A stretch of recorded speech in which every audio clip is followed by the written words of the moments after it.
Campers, it's me, Ari Lehman, the first Jason Voorhees. From Friday the 13th, I'm here with AJ, and he's got the juiciest slice ready for you. It's dripping with blood. Jason never dies. What makes a horror film kill memorable, terrific, even in some way profound or poignant? Let's explore.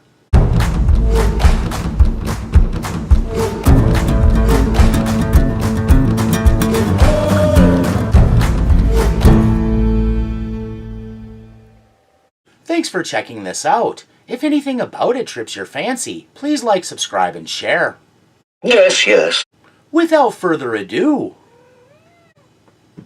This is Dr. Crawford telling us. It's crazy. I'm Sergeant Buford Brownlee. No matter how baffling and out of the ordinary, an assignment is an assignment. My teammates call me Bubba. I used to play pro football. And Bubba's down to clown, even if this circus is going to turn out to be one wild show. We were all crazy. Life has prepared him for the wildness, though, so how bad could it get? Not exactly cheery. But it's not like there are doorways opening up in time and space, disgorging things that bite off heads. It ate him. Bit off his head. Okay, scratch that. So some freaky stuff is going on, and Bubba's in the thick of it now. Sorry about that. It's nothing to fret over, though, or so he thinks at the moment. Childproof block. If Crawford is to avoid a murder rap, no matter how much he'd rather not, even at risk of life imprisonment... Come on, Doc, there's nothing to be afraid of. He has to prove forces outside his power were responsible for the death of his mentor. Look, I'll show you. Bubba only cares about the mission at hand. Damn, if we lost him. Not aware of just how terrified Crawford truly is, until he cuts and runs. He knows this place better than we do. First thing's to find the power. No time to quibble. First things first.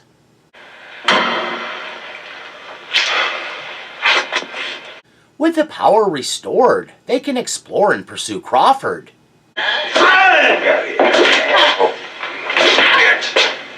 And discover some quirks of the deceased former occupant. That's him. Dr. Edward Pretorius. That's quite a BDSM bondage room, but rigid Bubba, the apple of his mama's eye, is unimpressed. Dr. McMichaels, on the other hand... I don't care about his private life. She doesn't judge. We'll just go ahead and call her Catherine here on out. Along the way, we're going to get up close and personal with this lady, so there's no reason for any formality. The Pretorius Resonator. The compulsion to touch the device reveals a lot about her. Crawford's desire to destroy it reveals he's stuck in the trauma of the night that made him a marked man. What do you want me to do with him? Let him go. Are you crazy too? He's reliving it, the night of the murder. Let him go. Bubba's starting to figure out this is far from a typical assignment. EA says you call the signals. Crawford regains his equilibrium and returns to what he does best, tinkering with the device and ogling an attractive woman. Pretty, isn't she? She's beautiful. The young researcher might be developing a crush. So how's it going, Doc? Need some help? Oh, he needs some, but help might not be the right word. In fact, the statement stands on its own. He used to bring beautiful women here. One of those double-sided blade situations, his adoration and esteem for Dr. Pretorius. They'd eat fine meals, drink fine wine, listen to music. Seems to have landed him on the wrong side of his own moral boundaries. but it always ended with screaming. This is a bit of a peek at the wild side of how kinky sex can fuel scientific exploration and make cuckolds of the mewling, sheepish, and timid. And I would just lie there and listen to them. Soon, it's time to power up that wacky machine that opens doors to other realms, and that comes with one very specific rule. Don't move when we're in the field of the vibrations. As dubious as it may sound, Crawford feels there's very good reason to be cautious. You move, and they may see you. It will see you. Bubba is maybe wondering where the rationale is in all of this. What is this it anyway? Pray you don't see for yourself. Apparently, the craziness is contagious. You sure we're ready for this? At this point, there's no reason to believe any of this is real, so him buying into it is a huge step. This looks real great, people. Bubba seems underwhelmed, but the show has just begun.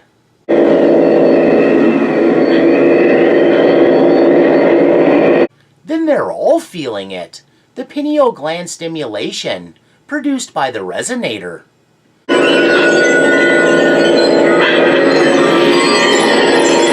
Heavy stuff going on. That crush comes to fruition, and Catherine welcomes the warm, sensual vibes.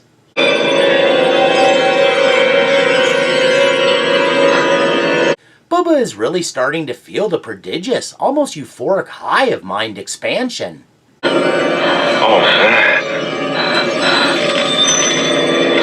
Things are officially getting real, and that means other things are coming into focus.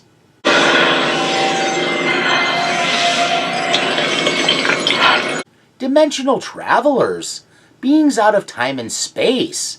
No matter, Bubba's curiosity is piqued. What the hell is that? Why he goes toward the very entities he was warned against is a mystery. I don't know what. No, don't move! Credit to the so-called crazy guy. Again, Crawford tries to warn him.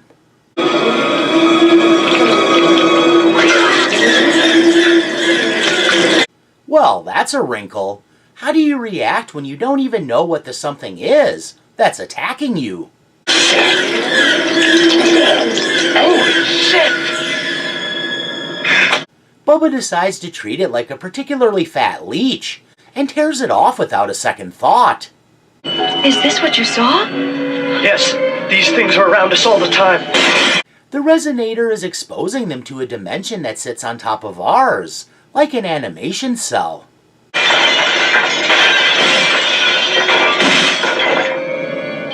With a force so great vibrating the house all those windows shattered, it can only be a harbinger. It's coming. Crawford's claims verified. They had better listen. Bubba, are you all right? No, lost a little piece, but I'll be fine. Catherine's maternal instinct could get her killed. And you move in the field, he can sense you.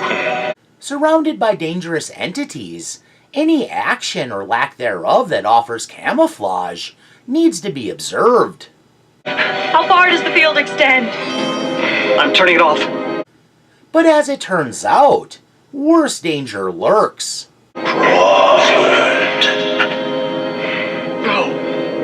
Oh my, it would seem the daddy of the den has returned. Who is it? Show yourself. This is where reality intersects with the totally off the wall. Welcome home, Crawford. I'm glad you came back. Dr. Pretorius knows a good devotee, one too involved to break away.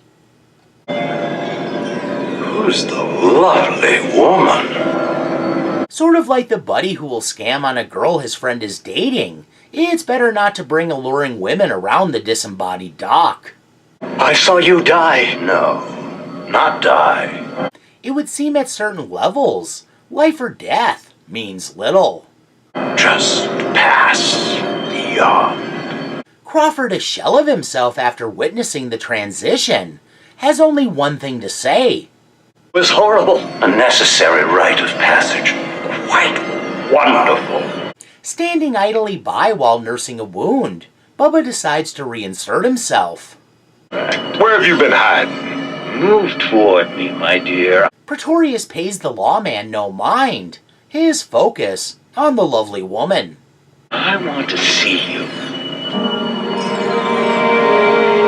Apparently Catherine, thirsty for knowledge, is drawn to men who get off domineering women. Oh, and transcend earthly boundaries. How did I survive? I am the master here. He might be quite the demanding lead if his sexual preferences are any indication. Soon, he's enticing Crawford to test his corporeality.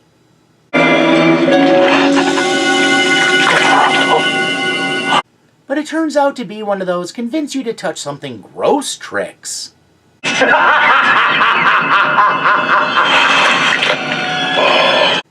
Mocking laughter followed by furthering the gross out? Fits.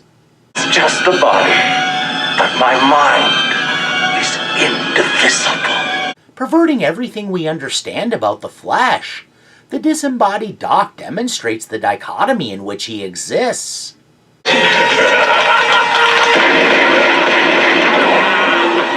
Fed up, Bubba gets shoot happy, only to learn bullets mean little when malleable meat can reshape at a whim.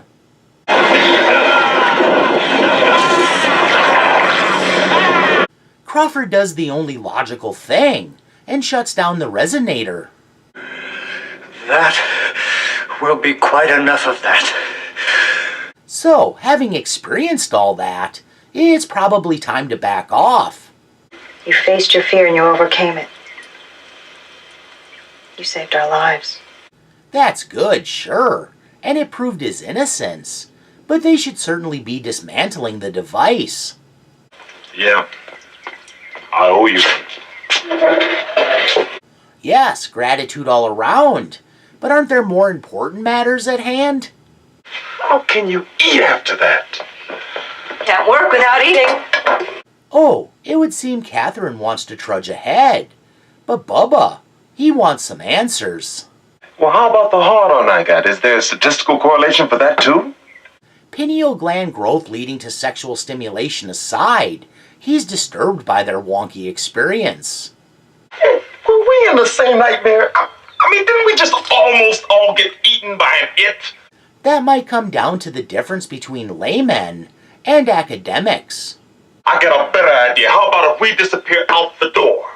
What they saw makes hard-nosed, grounded-in-reality Bubba want to get the hell out.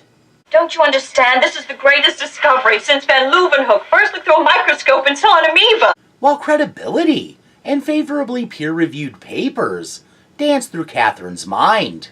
Yeah, but he wasn't down there with the amoebas. The thing is, though, even the possibility of a machine that opens doors to other dimensions seemed to thrill and titillate her when she gave that first stroke, leading to now, and Catherine turning on the resonator like it's her personal Steely Dan. I have to see more. Feel more. Crawford comes upon this ethereal scene and gets caught up in her shenanigans.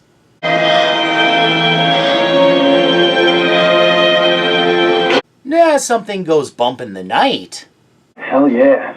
Oh, Lord. I was talking about his pineal gland. Bubba feels the trouble brewing. Don't stop. A bit of a voyeur and good time guy all around. Edward, my God, what have you become? The disembodied Doc is always down to get down. Myself. With things out of control, the plug needs to be pulled.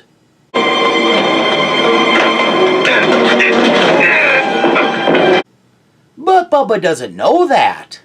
Where the hell are you going, Junior? He only sees Crawford fleeing. circuit breaker. I've got to turn it off. Damn. It would seem the zone of the resonator has expanded all the way to the basement.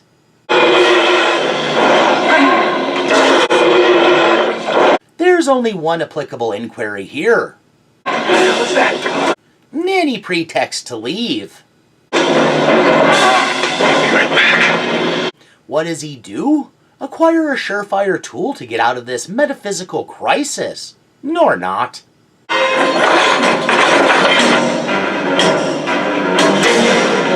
In rampage mode, Bubba roars back in like a berserker and doesn't hesitate to attack.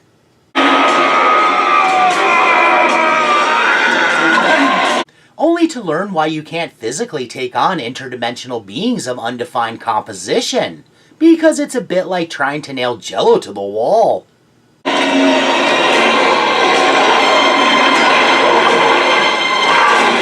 A bit overwhelmed. Catherine has her own problems.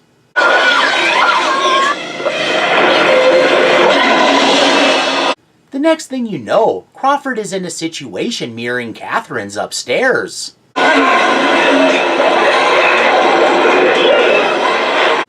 Best efforts to help thwarted.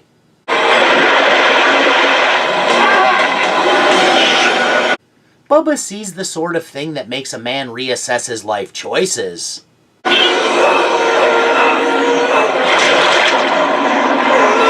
And does what they should have done in the first place.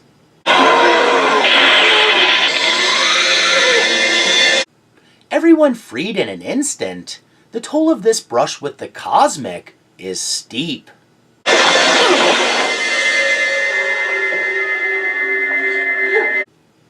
Steep enough a grown man needs to cradle another grown man like a swaddled mooncalf.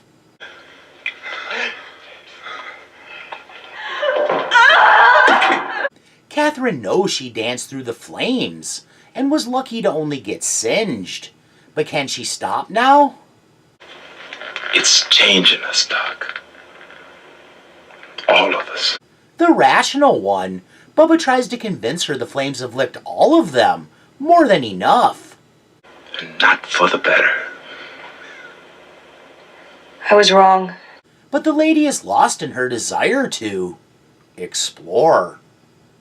It's clear now that only one person should run the experiment.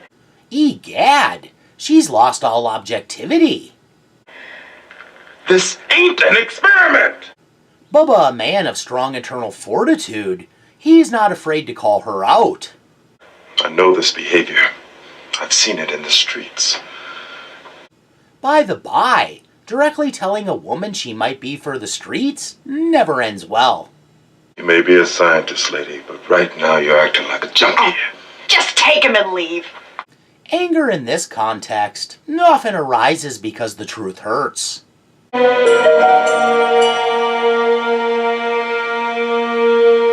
But Catherine is determined to go into her super freak hoe phase and explore the wild side of sensuality.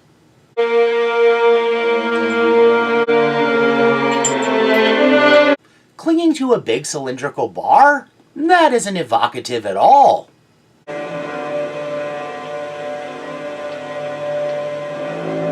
It is like a drug. A couple of tastes were enough to spark addiction.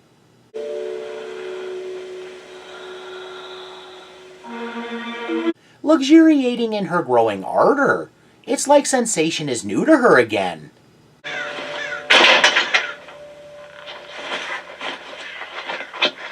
Meanwhile, Bubba prepares to depart, unaware her horniness is spiking.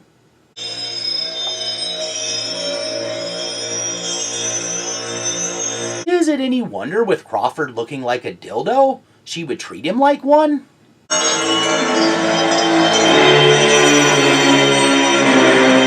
An inanimate object she can do with as she pleases?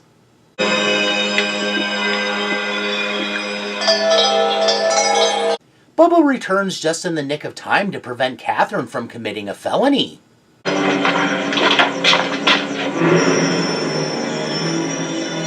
Seeing she's all gussied up and sparkling with arousal, What the hell are you doing?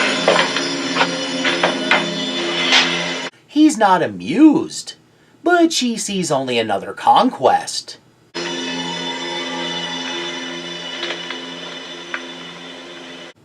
No bueno, lady. Bubba's mama didn't raise a fool. He can recognize a succubus when he sees one. I told you to get dressed. Feeling quite frisky and enthusiastic, she finds her attire entirely suitable.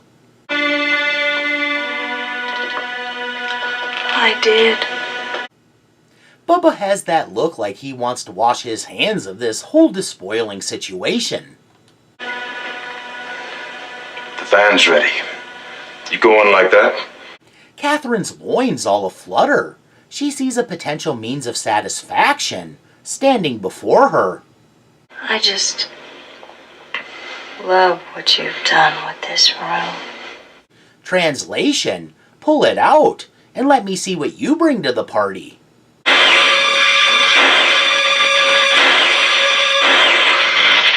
With the resonator suddenly powered up again, it's only a matter of time until things get goopy, and not in the good way. But that will have to wait. You're asking for it. Asking? More like begging. Catherine is making the hard sell, and her bot is the commodity up for grabs.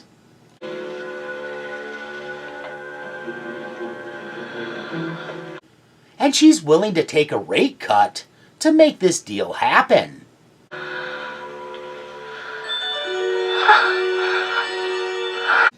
Not allowing Pretorius's moral turpitude to tincture his own principles, Bubba has other plans. Look at yourself! Look at yourself! Sometimes it takes a literal look in the mirror to see a problem. Is that who you are?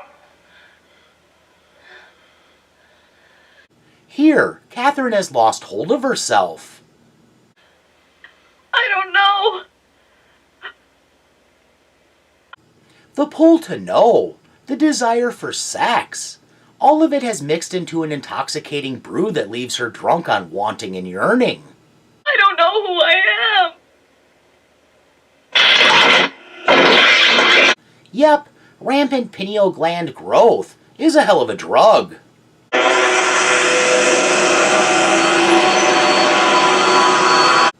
The resonator fully powered up now, opening astral byways and avenues better not taken. They might be in trouble. It's him. He's trying to start the resonator from beyond. In no mood for another tiptoe through the cosmic minefield, Bubba hauls ass.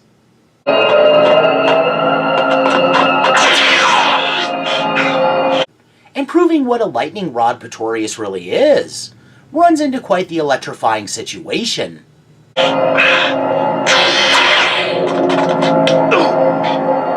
Oh yeah, he'll feel that in the morning. Oh, wait. Bastards!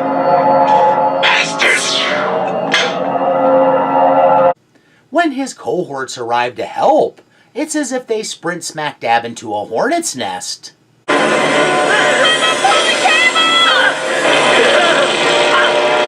Bubba tries, but it turns out the plugs are industrial grade.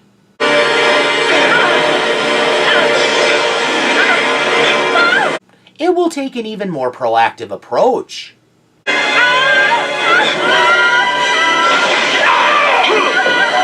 Uh-huh, that went about as well as expected. But there's no quit in Bubba. Undaunted, he's bound and determined to do some chopping.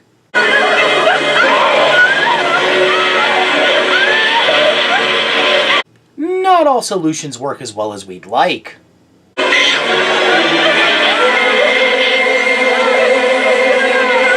Finding it impossible to break the connection, to save his swarmed friends, he'll need to figure out something else.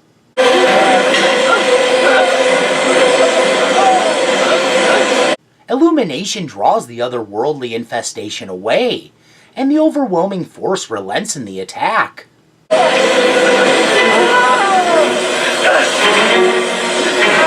Now if only he can draw the splendorous but deadly entity Niblets away entirely, the three of them can make a plan.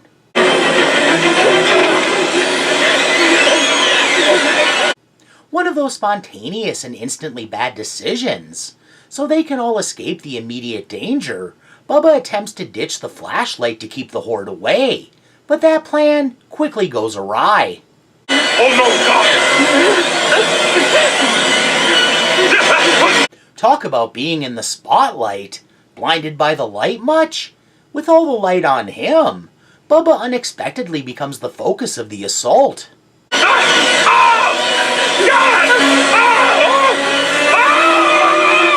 Nowhere to run or hide, or a chance at any escape at all, the man is soon completely besieged.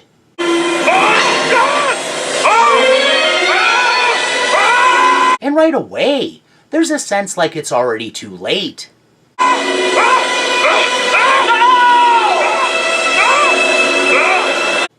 Overcome almost instantaneously, Bubba is rapidly consumed, his flesh devoured as if by a frenzy of feeding piranha.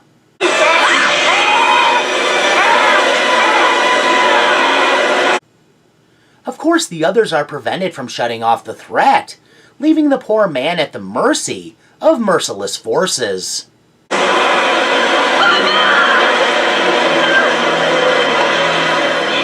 Ruthlessly stripped right to the bone, the damage is a complete decimation of his body.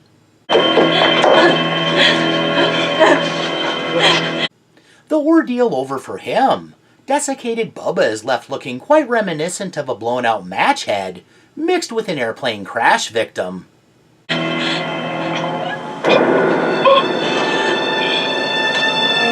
Where solid practical effects intersect with the affecting demise of a likable, even beloved character, offering an intense visual that brings to mind infestation, engulfment, and even digestion, you find the catalyst that makes an exit extraordinary. Your boss had some screws loose. On the spectrum of deserved and undeserved, this one scaled far toward the latter. A good man with integrity and strong values, Bubba wasn't looking to burst anyone's bubble or be overly authoritarian. He was there to do his job, and wound up getting dragged straight to what, in many ways, felt like one of the lower levels of hell. Wrap him up. He was nothing if not adaptable and accommodating. Creating such a likable character in a horror film is respectable, because it shows that life has meaning.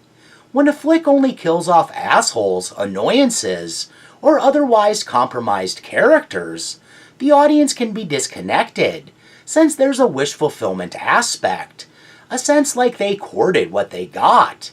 You can laugh and cheer when that stratum of character meets their grisly end, the entertainment value of their demise reinforced. Leave him now. No, shh! Listen! The resonator! When they are someone the audience has come to respect, even love a little, that character's death can't be shaken off so easily. There's nothing exciting or cheerworthy about it when Bubba's time comes. It's a brutal, unforgiving exercise in pain and helplessness. Son of a bitch! Bubba was there in an official capacity as a law enforcement liaison, and if need be, an enforcer, but he likely didn't go in fully aware of the danger. He ain't crazy, and that it ate Pretorius' head. He was an outsider pulled into something he maybe didn't really understand, and still gave of himself wholeheartedly.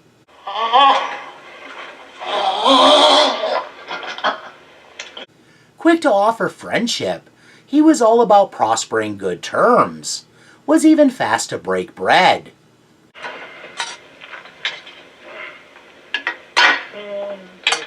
Nor make stew with biscuits, as it were. This made him the kind of guy easy to root for, easy to admire. Bubba and Crawford were an interesting contrast. Bubba the go-getter, Crawford the follower. They forged an unlikely bond in the pursuit of the truth.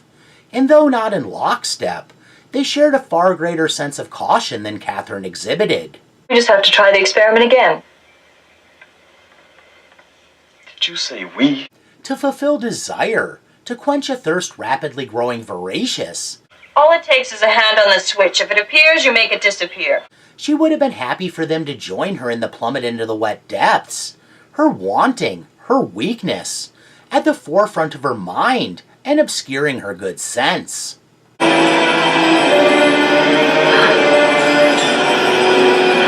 Since her desire made her persuasive, against his better judgment, Bubba allowed the experimentation to continue way too long. Why? He was the kind of guy who put himself out for others, was quick to bond, and maybe too much of a team player. A former football player, it fits that he would fulfill such a function. To be successful on the gridiron, teams need to work together like well-oiled machines. Bubba showed that he was the kind of team player that stepped up, even when a team member made a mistake or failed. They're gonna think we're crazy, but that's their problem. In trying to sort out everything the best he could, he never lost sight of the others. So part of it was the loyalty he automatically displayed. What else might have contributed, though? I would say that even if when brought to the precipice he could summon the sanity to not take the leap, the enticement and stimulation did have some hold on him.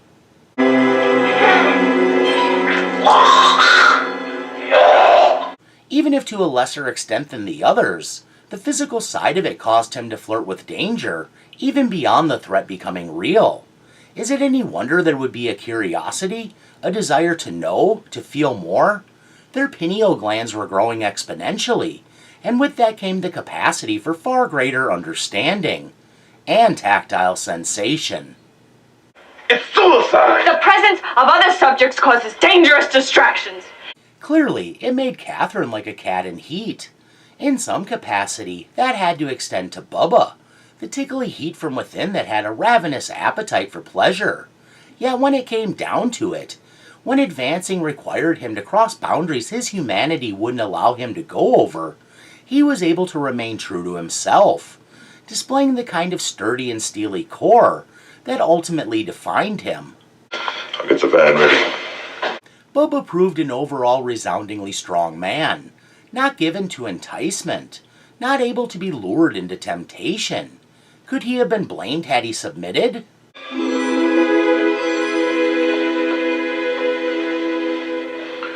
Hotsy-totsy Catherine was a vivacious young woman full of sexual wiles, either in need of a man or a good Sibian machine or maybe both. Instead of going over the brink with her, an easy blunder for many virile men to make, he pulled her back. Rather than participate in making her a fallen woman, he sought to uplift her from an increasingly wretched state. What a shame. Was he sanctimonious? I don't think so. He was just able to recognize he was going down a bad path and about to get irretrievably lost. That allowed him to find his way back, whereas Catherine needed him to guide her away from the abyss. Now I can stand right at the master switch and maintain control of that resonator, but I must do it myself. When judging a noble sacrifice, it has to be assessed how conscious the character was that their life was on the line. Bubba wasn't looking to die, but he was well aware of the risk.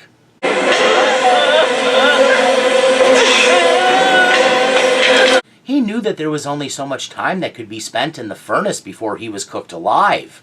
He didn't care. It wasn't that he had a savior complex. It was that he knew in his heart of hearts what the right thing to do was, even if it came at the cost of his life. An inadvertent noble sacrifice, maybe, but he knew what could happen. So a noble sacrifice, nevertheless.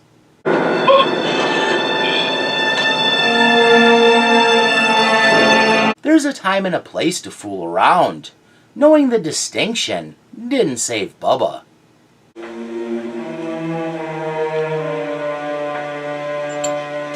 Well, I've about reached the end of the rope, so I won't leave you dangling. Thanks for humoring my ramblings. Please share any refutations, opinions, accusations, japes, or other ideas in the comments below. And please join me for whatever I'm up to next time. Bye now! Bye, creepy man! Keep it creepy! He's a weird guy. Goodbye! Have a nice day! That's the juiciest slice. Yeah, not.